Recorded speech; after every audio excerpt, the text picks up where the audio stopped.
amazing concentration of life on our planet. These dense and beautiful forests cover only a tiny portion of the Earth's surface, but they contain more than half of its surrounding animal species. Rainforests are also extremely rich in productive living systems, providing us with oxygen, food, medicine, and other elements essential to our lives.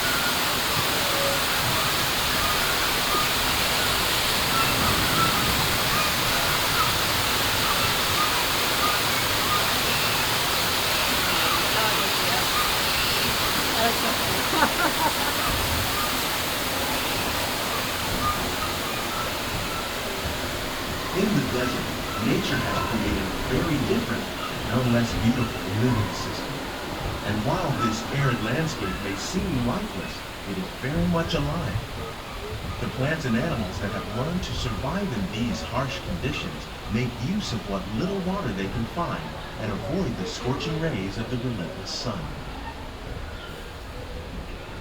And it's up at 50 Celsius, 55, something like that. The American prairie once appeared as desolate as the desert, but over time, rainwater and nutrients gradually penetrated the hard surface of this land.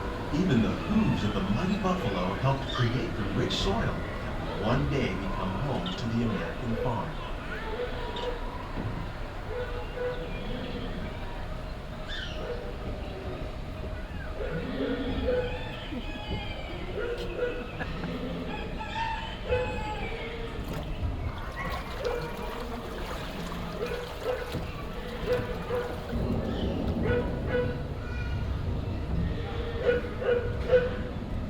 What is that? Oh no, it's just like a box of tomatoes. Or a box of strawberries.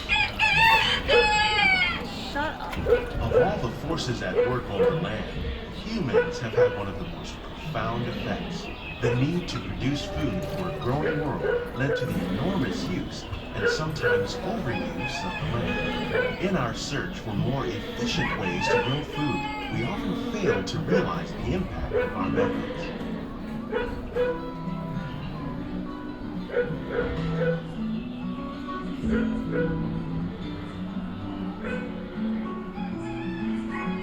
Today, we're learning to live with the land, discovering better ways to grow food that will assure both human and environmental well-being.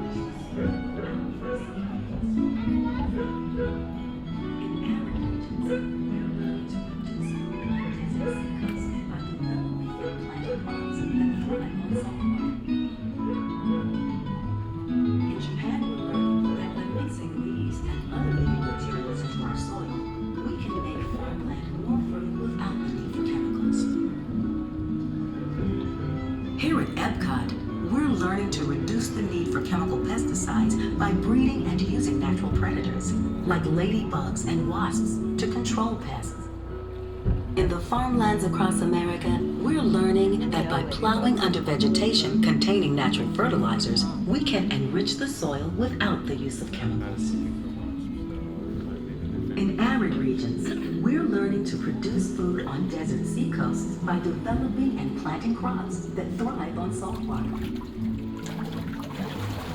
In Japan, we're learning that by mixing leaves and other living materials into our soil, we can make farmland more fertile without the need for chemicals. Here at How Epcot, will we meet tomorrow's growing needs for food production, yet still respect the needs of the land? Some of the answers are being discovered just ahead. To help us maintain these carefully controlled ecosystems, and for your safety, please remain seated in your boat at all times.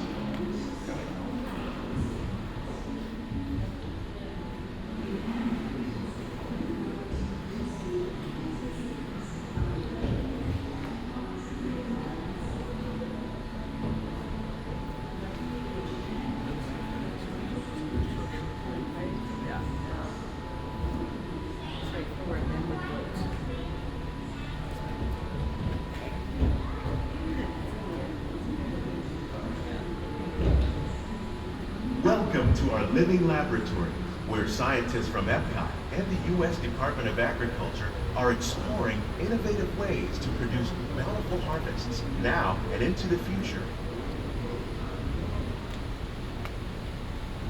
For your safety, please remain seated, keeping all hands, arms, feet, and legs at the toilet at all times. Thank you. Many of these, like papaya, bananas, cacao, coffee, and rice, are well known around the world. These are just a few of the edible plants that have been an important source of nutrition for people living in the tropics. Many are rich in vitamins and minerals, while others are well adapted to growing in less than ideal conditions. Some, like the water lily, thrive in wet, swampy areas and waterways. All parts of this plant, even the flower petals, are edible. The starchy root of the plant has long been used to make flour for baking.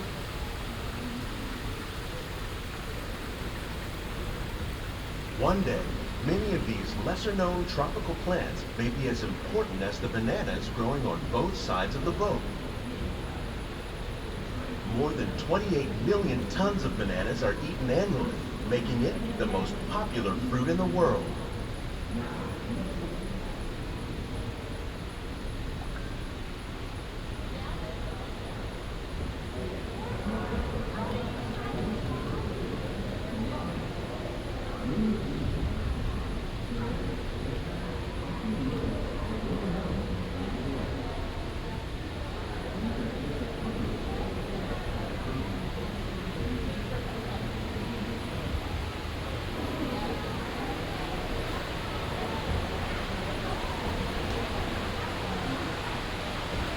When we mention farming, you probably don't think of fish, but fish farming, or aquaculture, accounts for nearly half of all the seafood consumed globally.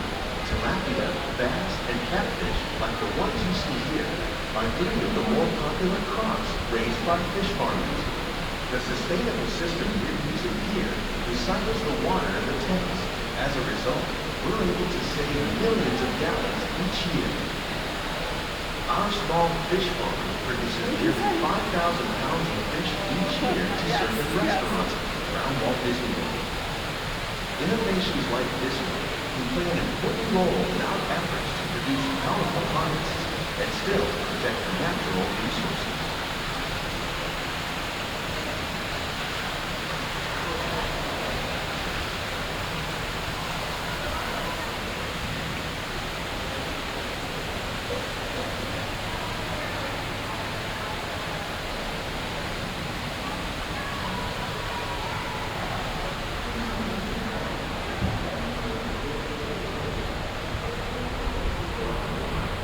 While there are more than 50,000 edible plant species in the world, most of us are only familiar with a handful that make up our everyday diet.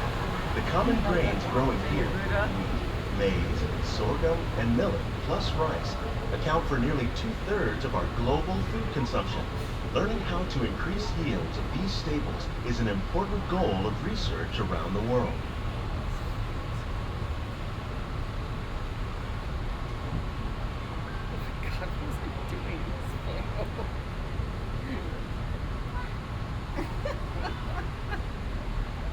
These plants are definitely on their way up. Innovative growing techniques like these increase yields while more efficiently using resources like water, fertilizer, and pesticides. Another innovation at work here is our integrated pest management program. By populating our greenhouses with beneficial insects that prey on harmful pests like aphids and flies, we are significantly reducing our reliance on conventional pesticides. We're growing these crops using our nutrient film system. This technique precisely controls and recycles water and nutrients. With it, we can produce over 27,000 heads of lettuce a year in this one small area.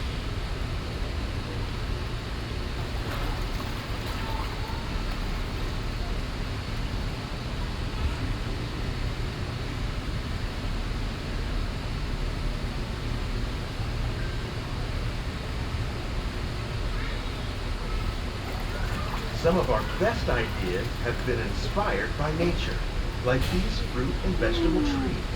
By growing these ground plants vertically, we can increase yields and better control diseases. These crops taste as good as they look.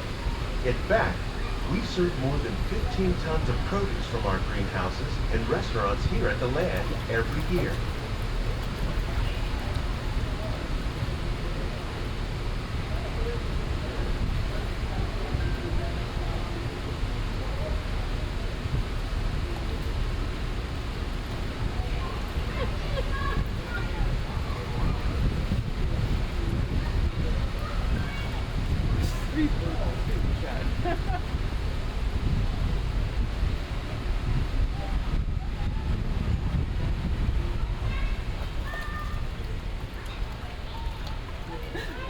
The future of agriculture may include innovative ideas like this vertical growing system.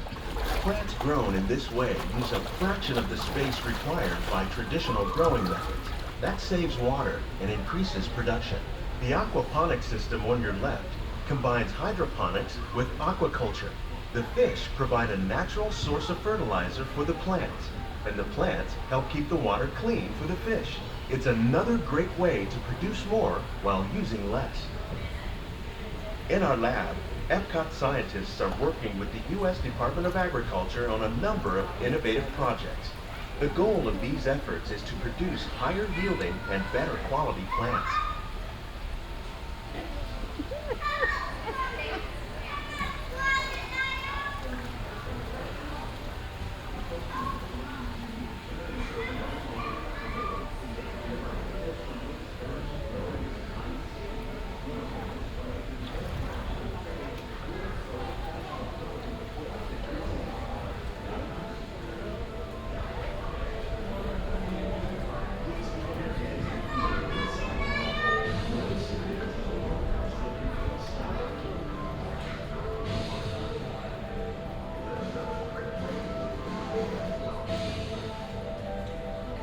These greenhouses represent just a fraction of the work being done worldwide to produce bountiful harvests for our growing population. Scientists, farmers, and even backyard gardeners are doing their part to improve the quantity and quality of foods that we all rely upon. Together, we can continue to find more ways to increase food production and protect our precious natural environment. Only then will we truly be living with the land.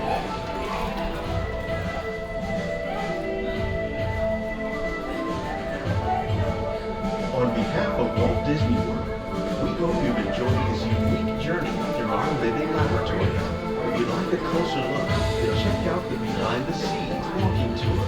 It's a chance for the whole family to get up close and personal with the plants and growing techniques in our laboratory.